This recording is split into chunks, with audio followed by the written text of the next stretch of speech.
If you're a young millennial or an older Gen Z just like myself, we need to be investing in some sort of asset right now. Else it's going to be really tough for us in the future. In 2024, the real estate market is tougher than ever.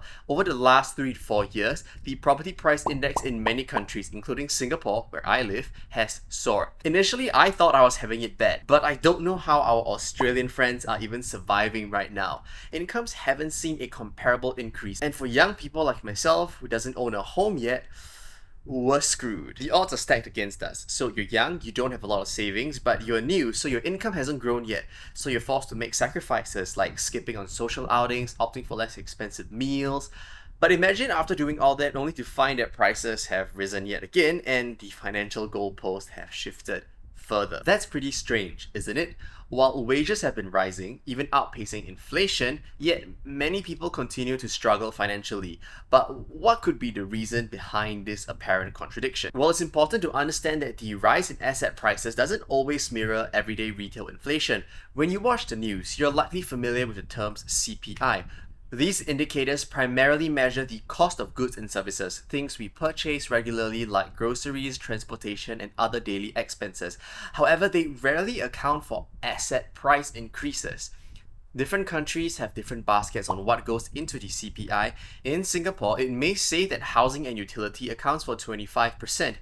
But when we look at the fine print, it does not take into account property price increase, only rental. When I refer to asset prices, I'm not just talking about the stock market. It's a basic human instinct for the wealthy to invest in any available asset. Take China for example. Unlike the US where the stock market is robust, wealthy individuals turn to the most accessible and liquid asset: property. This phenomenon is simply a reflection of human nature. Typically, ordinary individuals spend virtually all of their lifetime earnings on goods and services, which stimulates economic growth. In contrast, wealthier individuals allocate a substantial portion of their income into acquiring assets, and conversely, they spend less on goods and services, which means it does not trickle back down into the economy. And considering that wealthy individuals hold the majority of the wealth, this means that they will drive asset prices up. This causes asset inflation to often outpace wage growth and regular inflation. In places like Singapore and Australia, where there are a lot of rich people, housing price might stabilize temporarily, but the presence of affluent buyers means that prices are likely to surge again. They are not going to be spending their excess cash on more food. They have a limited stomach. So instead, they're going to be buying up more assets. Central banks like the Federal Reserve in the US aim to maintain inflation around 2%, primarily focusing on prices of consumer goods and services. However, this doesn't account for the significant inflation in asset prices. So when income keeps up with inflation, that's beneficial. But this alignment often overlooks that with the rapid increase in asset prices, which disproportionately benefits asset holders, they continue to accumulate more wealth and acquire more assets, perpetuating a cycle that makes them even richer.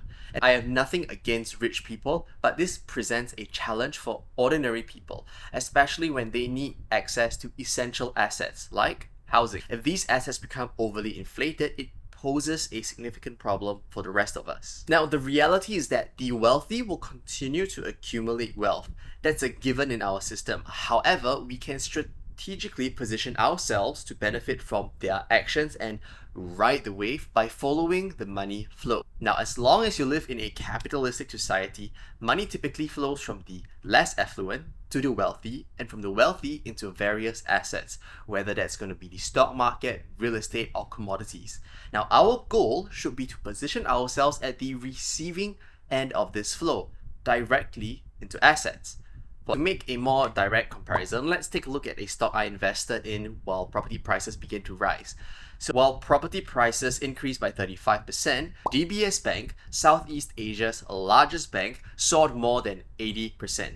And mind you, this stock also pays a 6.55% tax-free dividend. This shows us that the most effective strategy to outpace inflation is investing in assets that grow faster than any other economic increases. And this is why I have the passion to invest and learn more and more about the world of finance. Now, personally, I engage in some part-time swing trading. I basically rotate my positions with the aim to slightly outperform the market. But ultimately, I'm still leveraging off asset inflation to continue to grow my wealth. with the ultimate goal of creating a sustainable financial base to support myself into the future where the inflation of my asset prices will outpace my needs.